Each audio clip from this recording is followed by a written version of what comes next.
It's time to eat. What are you hungry for? Sit down and get ready to consume an abundance of fantasy football knowledge from Ross Tucker and Joe Dolan. Feed me now. I'm starving. On the Fantasy Feast Eatin' Podcast. Eat, baby. It is the Fantasy Feast Eatin' Podcast presented by DraftKings. I'm Ross Tucker, former NFL offensive lineman, 5 teams, 7 years, bunch of podcasts. It's been epic so far this week. Hopefully you guys are enjoying it. How about Fezzik and I going over our first glance at the season win totals? Always a very, very fun day to get the first look at the DraftKings Sportsbook season win totals. Kudos to them for putting those out early. They put them out like March 28th, I think. Took Steve and I a little bit to get to them because we had other things going on, but it was awesome. Check me out, please, on social media at Ross Tucker NFL. Looking to get to 10K. How about Facebook.com/Ross Tucker NFL? I just like round numbers. I got the 10,000 on Instagram. Let's get to 10,000 on Facebook. For any of you that are on Facebook, just like Facebook.com/Ross Tucker NFL. You can always catch all the show's highlight clips over at YouTube.com/Ross Tucker NFL or on Twitter or Instagram at Ross Tucker Pod. The star of this show is Joe Dolan. Has been for a long time. He is one of the owners over at fantasypoints.com, where it's been cool, Joe. Been getting more and more emails from dudes saying that they use the code 22Feast. You guys even have like early bird discounts right now. So they're getting the 22Feast discount and the early bird discount. They're like stacking discounts right now, Joe. Oh yeah, Ross, it's big time out there. It's what people are doing. And we launched a golf product, by the way. So if you're into fantasy golf, Ross, you might have to set up an entire another podcast. I'm a fish in fantasy golf. I don't consider myself an expert there, but we launched a golf product. So hey, you can use the code for whatever you want too. Awesome. Love it. Loved, by the way, your guy Jake Tribby last week talking about what it means for skill guys when they switch teams. Thought that was absolutely fantastic content because that's the stuff that really separates us when we're drafting compared to other people. You know, being able to know, okay, don't overdraft guys that switch teams. They typically don't fare all that well. That was awesome. I also think Wes Huber is awesome. Love Wes Huber. This will be, I think, his third time coming on the show to talk about a different position, maybe fourth. At Wes Huber NFL on Twitter is how you get Wes. Wes, welcome back to the show, man. Yeah, thanks, guys. Thanks for having me, and it's always an honor. All right, so we're talking receivers a little bit here today, rookie receivers, and I guess I'm curious, Wes. I like to go to you for the numbers. So, what do we know numbers-wise about receivers that really matters, whether it's college production or combine numbers or whatever? Yeah, well, so I'll let the college production speak for itself, but I do think it's very important that we see the production. If we see the testing, it's very important that we actually see production. We don't want a guy coming out of, like, for instance, Cyrus Gray or the Tampa Bay receiver that busted out this year. Cyril Grayson. Grayson. So yeah, I mean, he's an all-world sprinter and stuff, but it took him 20 years to turn into that. So not saying he doesn't have value now that he's broken out, but as far as going into a draft with rookies, you're not gonna really go after him because he had the testing early on, but he had to learn how to play football. He didn't play football until the end of his career at LSU. So that's important. But as far as the testing goes, really a lot of the measurements are useful. So I'm not gonna go in depth here because it would take way too long. But let's just start with height. So if we break down the height into a measurement where wide receivers that are greater than 6'2" 3/4, and then wide receivers that are 6'2", 6'2", and 5/8, and then wide receivers that are 5'11" and 5/8. Those are three very good thresholds that we want to look at here at wide receivers. Now, that's not going to tell us that much. In total, there's about a 10% decrease in fantasy points per game in receiving when you get above 6'2 3/4, and then it's only at 5% between 6 foot and 6'2 5/8, and then below that is where we're seeing the highest scoring overall. But then we want to break that down even further. We want to break it into weight, and we look at the thresholds there. So for each of those heights, break it down into a weight of greater than 222 pounds, less than 200, or between 208 and 221 pounds, and then less than 207 pounds. Now, when we do that, we start to see some really interesting numbers. So for the wide receivers that are above the 6'2 3/4 threshold and 222 pounds, we see a 77% decrease in receiving fantasy points per game. And this is over combine history, looking back at all the numbers that we have. So you look at that height, 6'2 3/4, between 208 and 221 pounds, we see a 42% decrease. And then obviously you get below that. The what we really want to find though is guys. Excuse me, it was less than 207, not 200. We want to find guys that would the optimal range there is 208 to 221 pounds, and that's where we see the increase. 35% decrease below that. Then you break it down. So Wes, I just want to make sure I understand. So above 220 something, you start to see a drop off. Below 207, you start to see a drop off.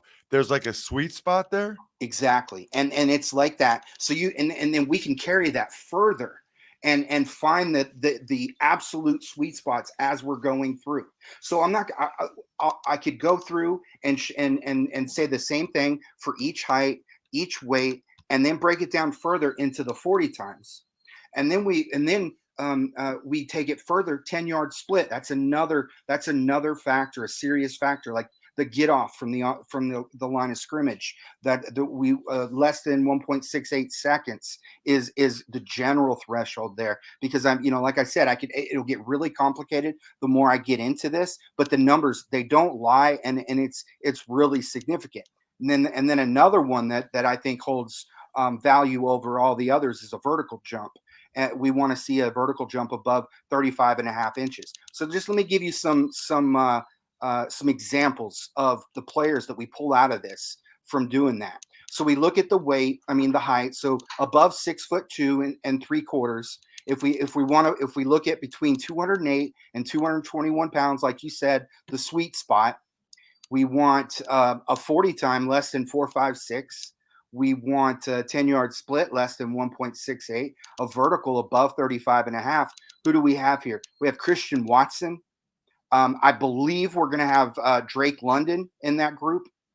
We don't have his testing yet, but from his tape, that the games that I watched, I think this guy's going to fall into that category. And then another guy is Isaiah Weston. He's a FCS product along with Christian Watson. But so those are some of the guys there. So and they're in the positive side here. They're guys that the measurements really support.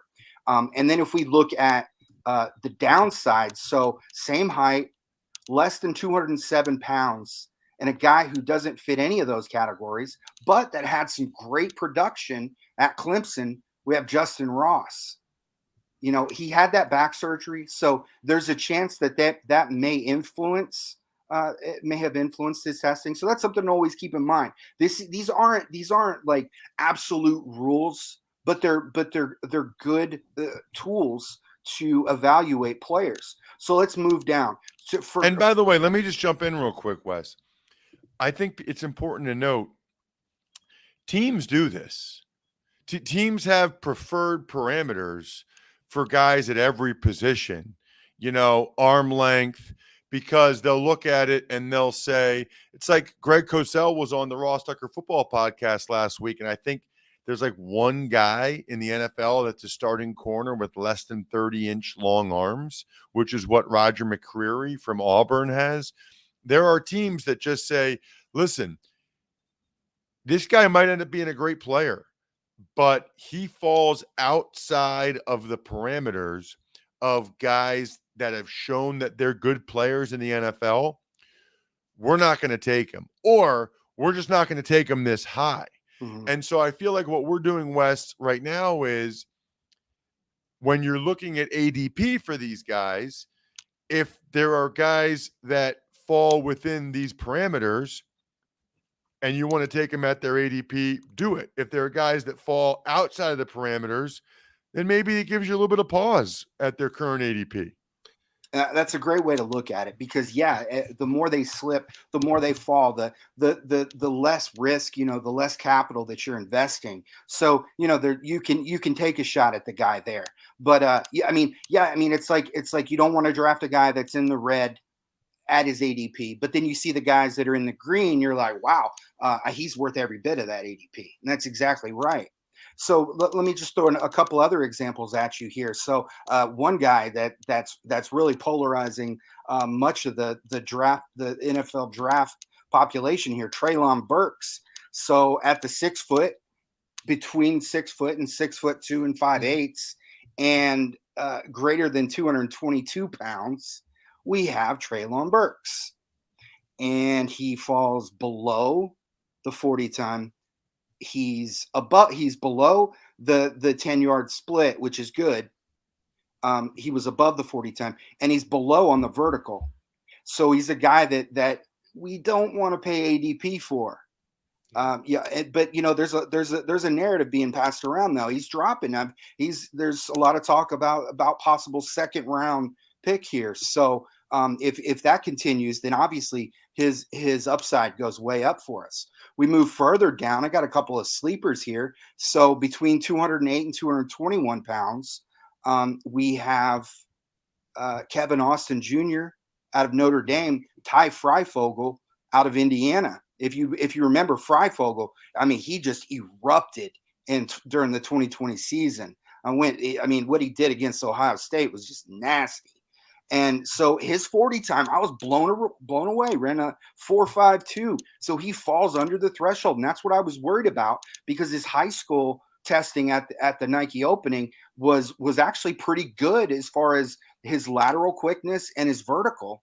And we saw that again, a good vertical, and then a good 10-yard split here. He's in the green. Two guys that aren't in the green in that category, David Bell, Dontario Drummond. Now, I will say this about David Bell. I get this weird feeling that he's going to be one that bucks the trend, because I met him at the combine, very intelligent. I shook his hand as he was passing me by. I patted him on the back. This dude is ripped. Huge. I'm telling you, this guy is and about broke my hand when I shook it. And I shake everybody with this, give everybody a strong handshake. And he about broke my hand. This guy, he's not playing around. Like, by the way, serious. Joe, how about your boy Wes looked up Ty Freifogel's testing numbers in high school? You think he does that for just one guy? Wes is an absolute sicko. He does it for everybody, and it's incredible. All his dynasty draft profiles are up at our site, and they all have high school profiles. It's unbelievable. Wes, you love this. Oh, he loves it. Oh, this is. I jump out of bed in the morning, guys. Yeah, I don't know if you've seen the meme, Ross. I've actually talked about this, Wes. You might have seen it. The guy leaning into the window, and his shirt says "Sickos," and he's going, "Ha ha, yes!" Wes is the guy in the Sickos t-shirt when he sees high school testing numbers. Ha ha, yes! Well, I'm not going to sit here and say that we can look at high school testing numbers and say, okay, that he's going to be good. But again, it's another tool, and we can look at how how much time he's been putting in the gym, how much time he's been working out, because he's developed from that to what we have at the combine, what we have at his pro day, which I'm really excited about pro days, because of last year where we didn't have a combine. I feel like teams are putting a lot more into the pro days after last year. I think that it's gained a lot of credibility after the drafting from last year, which I thought was spot on. No difference between the years prior when we had combines. Now, I'm not taking anything away from the combine. Combine's great, but only so many players can go. But with the pro days, I mean, we get to look at everybody in the country. Yeah. A guy like Bryant Koback out of Toledo. Go ahead, write it down now. Bryant Koback, Toledo, running back. This guy's going to blow up. You watch. Mm-hmm. I've done a bunch of Bryant Koback games, actually. I'm a Maction guy, so I know all about Bryant Koback. I also know all about, by the way, the greatest Mother's Day gift of all time. It's myfrontpagestory.com. Joe got it for his mom. Wes, you need to get it for your mom. It is incredible. One of our writers writes a story about your mom. Maybe you want to get it for your wife, whoever. It looks like it's on the cover of the newspaper. It's framed. It's beautiful. And when they actually start to read your quotes or the quotes from your kids or whatever, I would just never tell her how much we appreciate all the little things she does. She will absolutely cry. Myfrontpagestory.com. That is the key for Mother's Day. I got to ask you about a specific guy, Wes, before I forget. I'm sure Joe's curious as well. I think he's going to fall outside of all the parameters. Yet, I've watched him play enough to feel pretty good about him, and that's Jahan Dotson from Penn State, Wes. Yeah, that's another guy. I don't think he falls completely outside of the parameters there. Well, he's under on height and he's under on weight. That's for sure, right? Well, that's the thing now below 5'11" and 7/8 is where you're going to see your highest scoring in general. Which is crazy sometimes I look at the numbers and I just can't believe what I'm seeing. But, these are things that we have to believe in, that we have to trust, because that's what they're telling us. And if you look at the just running backs, over the last 10 years, 27% of combine running backs have never played an offensive snap in the NFL. Over the last 10 years, there's a lot of guys that don't make it. So that brings the numbers way down across the board. But then the guys who do produce, they pick it back up, and that's what we're seeing here. But a guy like Jahan Dotson is, he was nasty. He produced no matter the opponent. Wisconsin this past year, they had a really good secondary, and he was just awesome. I love him. But as far as his actual statistics go, I've got everything you want to see. He does have some work to do against man coverage. He scored 24% of his touchdowns on 22% of his routes against cover one. But the 32nd most fantasy points per route, the 40th most yards per route run from just this class. He's more of a cover two specialist, the 7th most fantasy points per route. That's a 35% spike to his overall average. He had a near perfect 157.8 targeted passer rating against cover two. He was around baseline against Wes, cover where do you get three. all this information? Oh, I collect everything on my own. How do you know the coverage? I can read coverages of Jahan Dotson. Well, I'm looking at the games, so I go through and I watch all the games for each of the players. Oh my gosh, Wes! Yeah. He's nuts. Do you sleep? I work probably from around 5 a.m. until 8 p.m. So, Joe, Wes, you go through and for these prospects, you watch every snap to see what the coverage was? Yes. Oh my gosh. I will be honest though. I do it for the NFL, and I'm very meticulous. But we also, let me throw this out there, for the NFL. We have a partnership with Sports Info Solutions, so I get a lot of my data from there, and then I go back through on Mondays and I rewatch each game and I check the coverage, because the language that I was taught when I was at PFF is different than what they use for collecting their data. So I go back through and I change a few things. But with the college, I don't have that luxury. They don't provide us with the college data, so I have to go through each game. And so there's a few issues with that. Sometimes I can't find the games. And if I can't get a hold of the footage, obviously I don't have that game to include in the data. And then two, I am a little bit quicker when I'm reading the coverages because I'm not going to spend all day looking at that, because there's some that you just cannot categorize without, what I would do at PFF in that situation is I would go and I would talk to the experts. We had Zach Robinson there for a while. He's one of the quarterback coaches for the Rams right now under Sean McVay. And then and then Bobby Slowick. He was another of my mentors, and he's a defensive quality control coach for the 49ers right now. And so these are the guys that taught me what I know. And then there's another guy there, one of their senior analysts, John Costco. He taught me a lot. So between the three of them is where I got all my, he played at Kansas, he never played in the NFL, but I mean, a really sharp guy, knows all his stuff. And all right. So here's my question. So Joe, what are our big takeaways from this? Like what are the listeners or the viewers learning? So what they need to know is there are these parameters that just predict more success, okay? And Wes is going to lay that out once we get all those numbers. And that doesn't mean there aren't outliers, but I think you have to acknowledge what might be an outlier. Now, the only thing I have to ask Wes here is it possible some of the parameters are changing? Because if you're looking at the three wide receivers who went in the top 10 last year, we're looking at Jamar Chase, Jalen Waddle, Devontae Smith, all of whom had successful rookie seasons.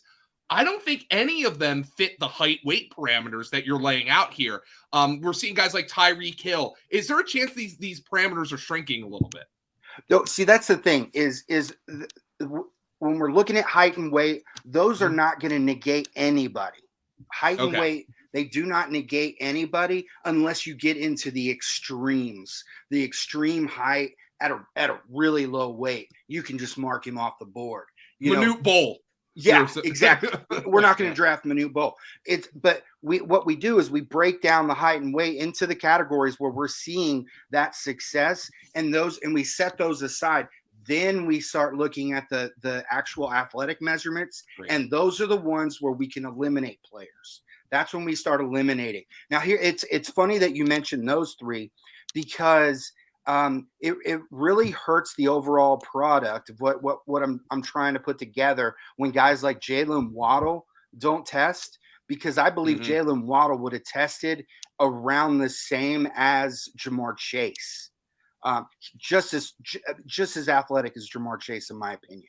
Obviously a different position, but still, he's just an athletic phenomenon. But we didn't get his testing. He had that ankle, and then with Devontae Smith, I would be really interested to look at his numbers, because I'm looking at production over a career, games played over a career, things like that. So I'm not going to look at just one season of data and say, okay, that's a success. We can move on. I'm not saying Devontae Smith's not that. I'm saying that I want to see more production over years and years and years. And if we could get all players to test, it would just be wonderful. Obviously, we don't live in a vacuum, so it doesn't happen. So when we have guys like that, Najee Harris and different guys that can't test for us, and then they go on to the NFL and they produce these crazy numbers, unfortunately, we have to look outside of those players for what we're doing, because we can't fit them into any of our categories here. So we do have to limit what we evaluate to what we actually have on hand. Well, we don't have to limit you at all, Wes. We love having you on the show at Wes Huber NFL. You need to be following this guy. Look, I used to talk all the time on the Ross Tucker Football Podcast about sickos or people that are sick or have the disease. You have it. Wes has it. Joe has it at FG_Dolan. I'm at Ross Tucker NFL. Very important. Everybody goes to get more of this kind of information to fantasypoints.com. Use the code 22feast. You will be very, very happy that you did. Outstanding stuff, Wes. I am stuffed. We're done. Yeah, guys. Thanks for listening to the Fantasy Feast podcast. Make sure to also subscribe to the Ross Tucker Football Podcast, Even Money, Business of Sports, and the College Draft. All available at Apple Podcasts, rosstucker.com, or wherever podcasts can be found. A lot of times on the show, I mentioned DraftKings. Here's what you need to know. You got to be 21 or older, New Jersey, Indiana, or Pennsylvania only. New customers only. Restrictions apply. See DraftKings.com/sportsbook for details. Gambling problem, call 1-800-GAMBLER, or in Indiana, 1-800-9-WITH-IT. By the way, if what I was talking about included a deposit bonus, doesn't always, sometimes it does. Deposit bonus requires 25 times playthrough, and deposit bonuses are paid out in site credit.